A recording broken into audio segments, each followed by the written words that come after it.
Bon, on est de retour sur l'installation. Quand j'ai commencé à vouloir filmer la mise en service, je me suis dit ouais mais en fait ça va faire trop. Ça va trop faire en fait, tout va être condensé sur la même vidéo et c'est un peu dommage.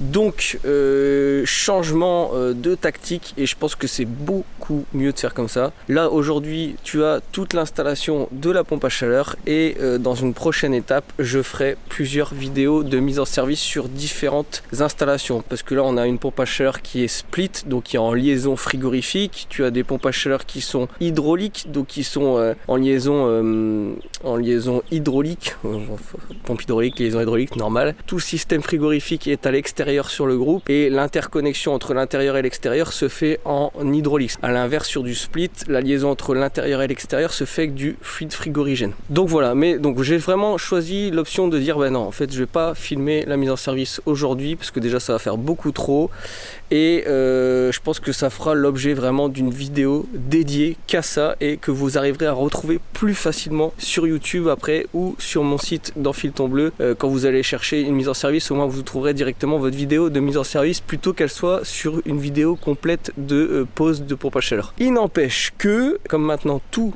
est mis en place, on va pouvoir faire un check complet du raccordement hydraulique qui a été fait, des accessoires mis en place, du câblage, etc.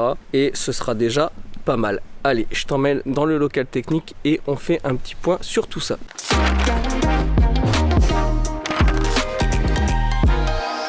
Donc nous voilà dans le local technique, comme tu peux voir tout est branché, mes petites notices encore de mise en service qui sont là parce que oui j'ai des manuels, parce qu'en fonction de l'installation que tu fais, de la pompe à chaleur que tu mets, c'est pas les mêmes réglages, c'est pas les mêmes câblages. Donc quand tu fais une formation chez Vaillant, tu as tout un catalogue complet des différents modèles que tu poses pour justement avoir tout ce que tu as besoin pour raccorder. Donc c'est pour ça que c'est important de faire la formation chez Vaillant, parce que moi je te montre comment j'installe tout ça, mais il est quand même important de faire une formation fabricant pour avoir justement tous ces petits feuillets techniques, et c'est surtout d'avoir toutes les petites particularités, c'est super important. Donc pour commencer, comme je t'avais déjà dit, le plus important c'était le raccordement électrique. L'électricien est passé, il nous a tout raccordé au propre, on a refait une interconnexion, tu vois, en 16 carrés sur notre disjoncteur différentiel, nos petites protections 32 ampères sur l'unité extérieure et sur le groupe intérieur qui gère en même temps la régulation.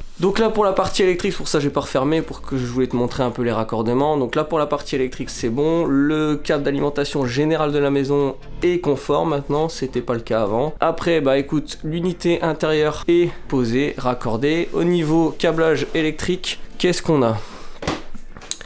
C'est un petit récap parce que je t'ai déjà expliqué plus ou moins. On a le X11 qui est raccordé ici, qui lui gère la pompe chauffage. Alors attention, en fonction des modèles, c'est pas toujours les mêmes bornes, hein. C'est pour ça que je vous dis que c'est toujours bien d'avoir ces petits documents Vaillant, parce que c'est pas toujours le cas. Là pour mon installation d'aujourd'hui sur un split, c'est ici qu'il faut que je le raccorde. Mes liaisons bus, donc d'interconnexion entre thermostat, unité intérieure, unité extérieure, tous les bus arrivent ici.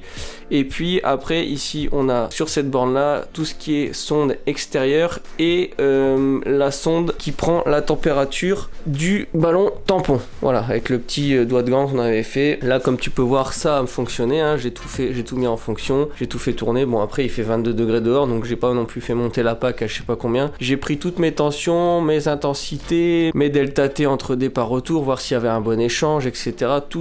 Franchement tout fonctionne bien, je suis super content, tout s'est bien passé. Donc voilà, au niveau raccordement électrique, ça tout est ok, tout est bon, je t'ai tout expliqué. Donc ça c'est important de savoir. Donc là je vais remettre tout bien en place pour pouvoir refermer mon petit cache polystyrène là tout propre. Les liaisons frigo, écoute, ça on a déjà fait le check, donc ça je t'ai déjà montré comment je les raccorde, comment je tire au vide, donc ça cette partie-ci c'est bon, mais tout est branché. Et donc après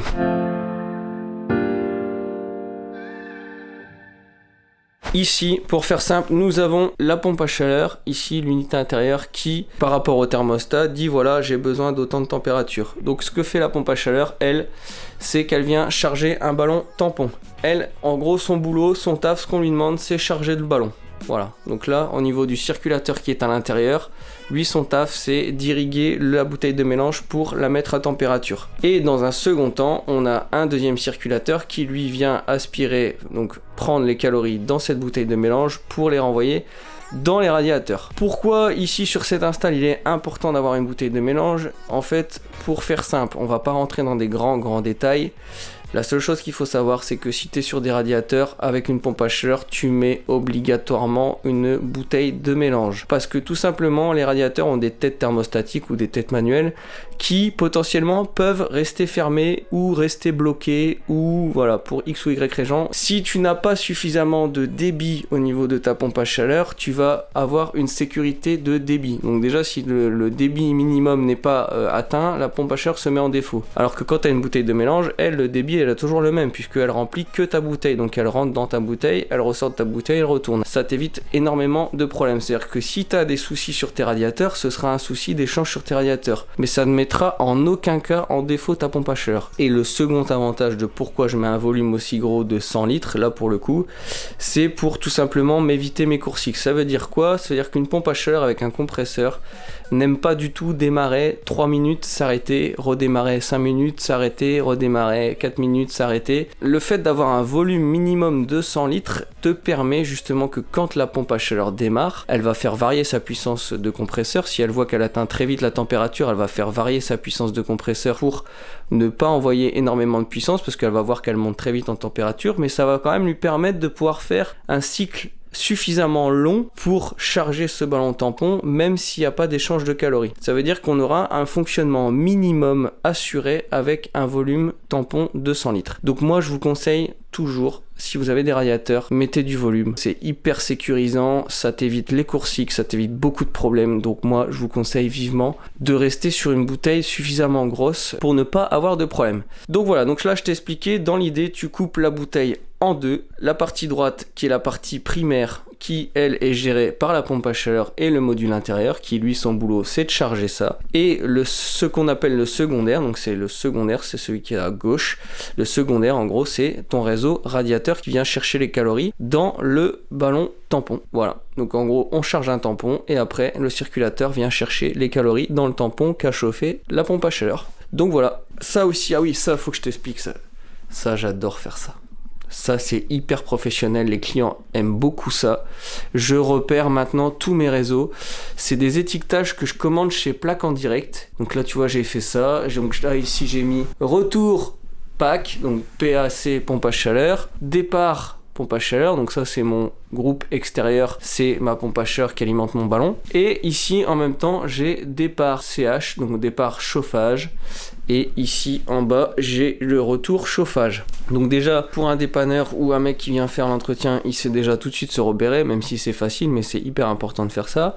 Et pour le client c'est pareil, j'ai mon petit étiquetage remplissage, voilà, comme ça le client sait où il doit remplir. Donc au niveau du disconnecteur, toujours de vanne, on raccorde à l'évacuation le plus souvent possible quand on peut. Donc on a notre arrivée d'eau ici qui arrive, le disconnecteur, donc le disconnecteur est juste là pour protéger le réseau d'eau de ville, c'est-à-dire que si un jour pour X ou Y raison le réseau d'eau de ville est en maintenance dans la rue, il n'y a plus d'eau de ville dans l'installation, tu es à moins de 1 bar dans ton réseau d'eau de ville parce qu'ils ont vidé l'installation, et ben si tu ouvres ton réseau de chauffage, s'il est à 1 bar 5, c'est-à-dire si ta pression de chauffage est plus importante que ta pression d'eau de ville, ce système-là évite que l'eau de chauffage puisse repartir dans l'eau de ville. Donc t'évites d'aller polluer l'installation. Même si ton installation de chauffage est à 3 bars, ton réseau d'eau de ville est à 2 bar 5, l'eau de chauffage n'arrivera pas à re-rentrer dans l'eau de ville. Donc un disconnecteur sert tout simplement à ça.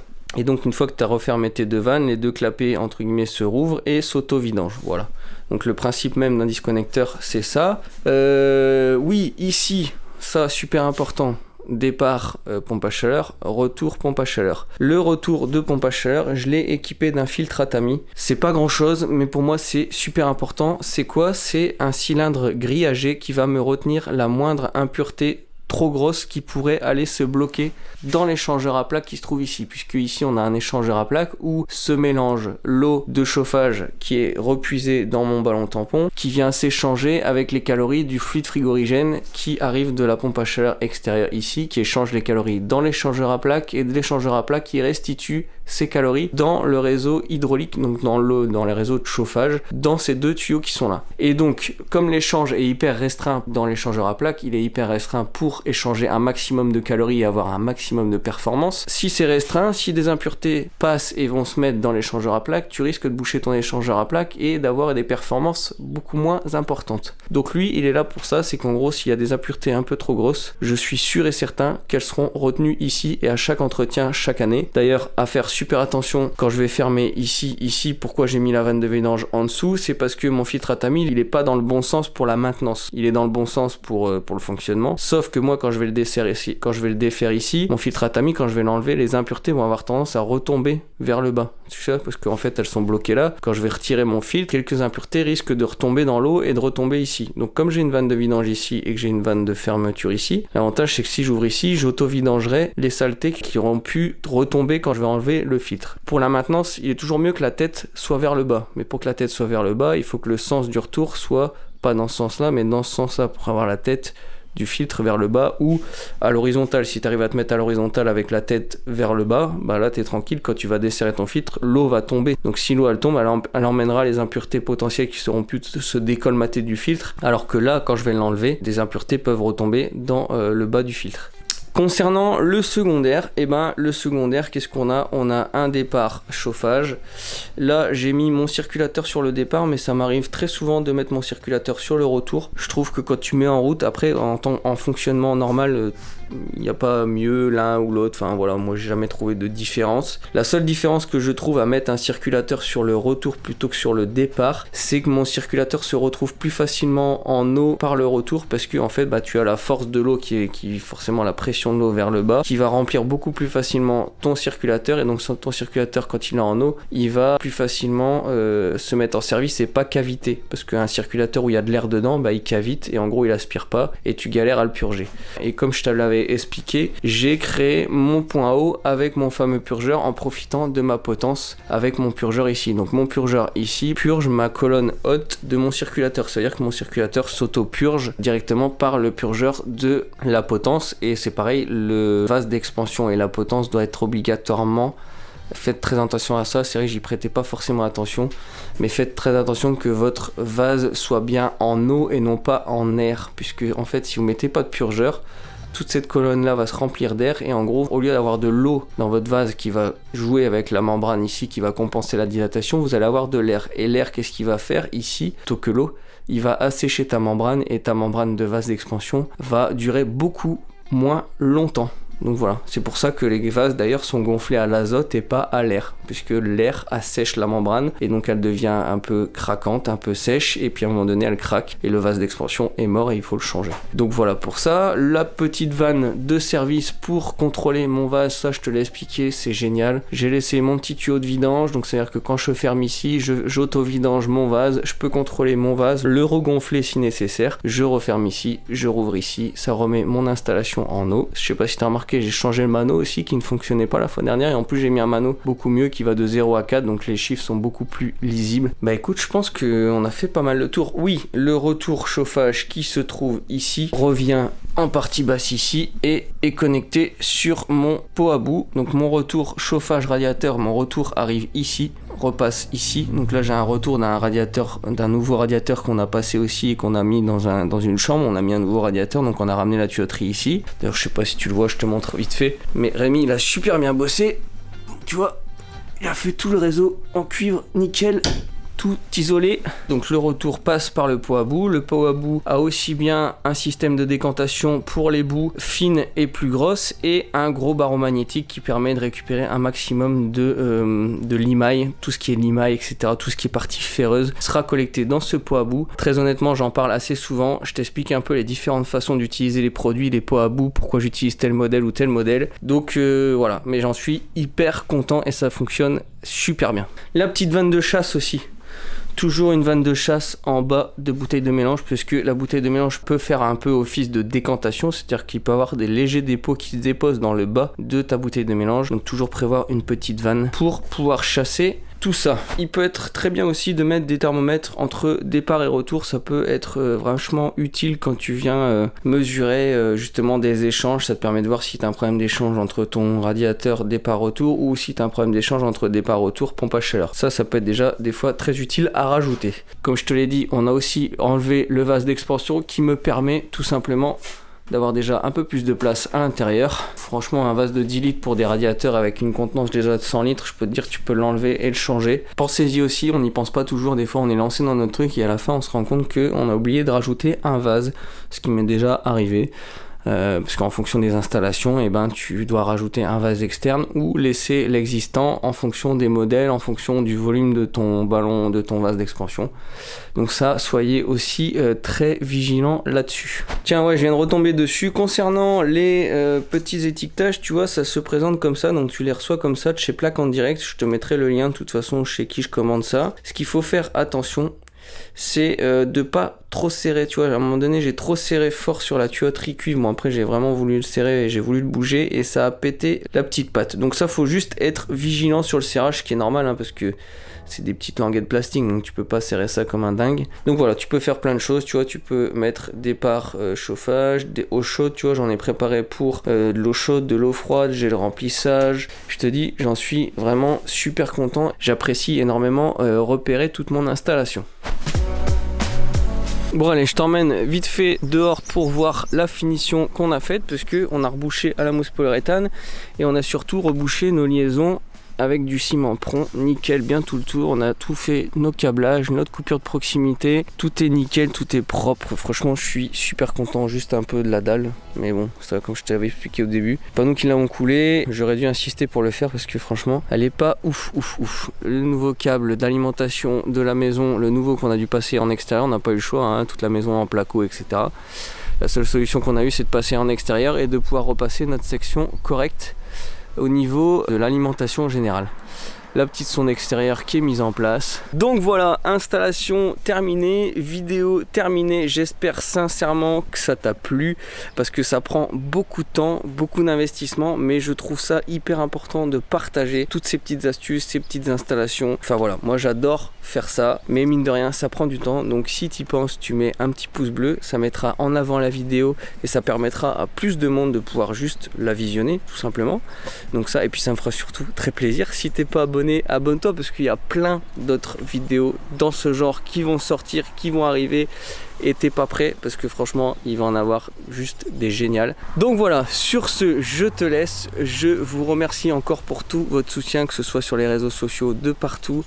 Je vous kiffe et le truc que je dis toujours et qu'il ne faut pas oublier, le travail c'est la santé. Allez, ciao, à bientôt.